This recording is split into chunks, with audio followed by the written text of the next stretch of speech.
Mai gida kaga sallar nan ya kamata mu dan danga yin ta koya ne mutanen nan muna nan suke zuwa sallah su da suna kallon mu ana yanzu a wannan ko aka ce na yin iska mu zai nuna na dalla mamari ina so ka gane ba na son ko da yaushe kana mun maganar sallah anan kana ji na ko waye anan wanda baban shi ko babarsa ba musulma bace to ai mai gida gani ne dai muna so musulman ne mu gani muke mu gani ne muna so mu kauce hanya maganar gaskiya yake faɗi a kake wani zaka dalla nan maganar gaskiya ce ko ga gaskiya nan muke tare da kai na taba ganin ka kana sallah ban taba ganin ka ba ni dai gare ni ina hada in na koma gida uga kaga fa bawan Allah nan kullun ta nan yake zuwa ya wuce tafi masallaci ya sallah kuma fa ya kamata mu fara sallan nan kun fa ba ma sallah fa wallahi wuta zamu shiga ai maganar gaskiya ce ko ba haka bane wai ku daukar ku ni ba na sallah kenan ina kake ya taba ganin ka kana sallah tsoron ka aiki dan taban nan fa ya fito ma na sallah ba ni ga nawa dai ina yi bakwan nan takwas ina yi farlan arwala guda nawa ne farlan alula ni farlan alula da muna rabin aji malamin mu ya taba kaya mun guda 30 ne aka farlan alula suke to kai da kake to sunnonin arwala guda nawa ne 40 mana 40 kuma 40 ne to kai da kake guda nawa ne farlan arwala a haba uga farlan alwala ai a cikin 80 guda biyu ne babu fa to kai da kake tambayar mu kai guda nawa ne kake tambaya guda nawa ne girma a Maiduguri wai ka zo ka tambaye ni wai cika-cikan musulunci ko farillan arwala guda nawa ne ai ka jahilci kanka ban gane ba a haife ka a Maidugurin aljanna ce na ga ba aljanna bace ba mu ma haifaffin yan Kano ne kuma karatun nan daidai gwargwado iyayenmu sun sa mun yi to me za a gaya mana faɗi guda nawa ne ko sai na burazo ma a Google na tambayi internet sannan in gaya ma tunda kai ma baka sani ba ba da Allah ni ban san abin da 20 ne 20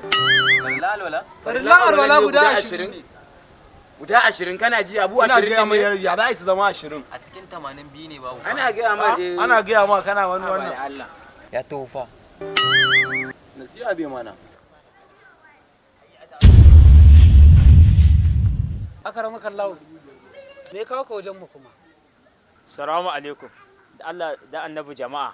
a taimaka min da Allah da aron kuɗi saboda wallahi na je POS wajen guda 15 wallahi ban samu ba wallahi malam ba wai taimako ne ba za mu iya taimakon ka ba kamar yadda ka faɗa za mu iya taimakon ka amma sai mu taimake ka ki cika alƙawari shi yasa na zo wajen ku da Allah a taimaka min saboda ga yara ga iyalai da Allah na basu da yunwa na fito da Allah ba su ci abinci ba da Allah a ran gobe kamar yanzu dan Allah dan annabi zan kawo muku dan Allah a taimaka muku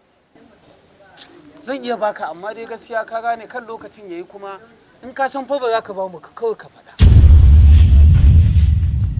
kan lokacin yayi ne a ce sai mun zo mun karɓa mu irin wannan abin ne ba masu to shikenan ba matsala bari za mu baka gashi na gode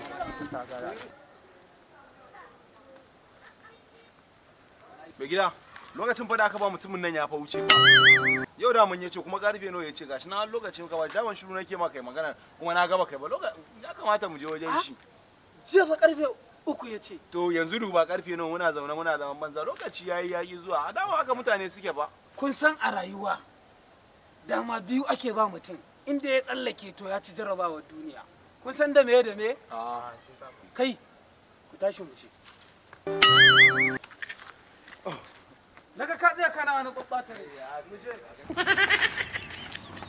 nan ne gidan mutumin salamu alaikum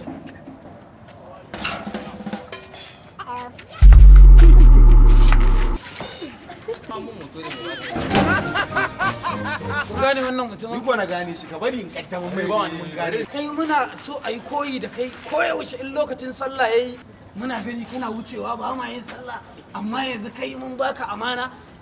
daman an ce a rayuwa abu biyu in ka tsallake to ka ci jarrabawar rayuwar duniya ko a baka ajiyar mace a ce ba wani abu ko kuma a baka kuɗi idan aka baka kuɗi baka ci ba to ka tsallake rayuwar duniya don haka ba ni kuɗin nan sun kuya nan ƙasa hanya ba zan zira mai ba ba zan zira mai ba wannan kaga irin abin da nake zira gaya mai mana me ya kamata wani hukunci ya kamata ce maka bari na zira mai ko balle ne a duwawu na Wayo Allah. ai baka sani ba ai an ce malam malam iran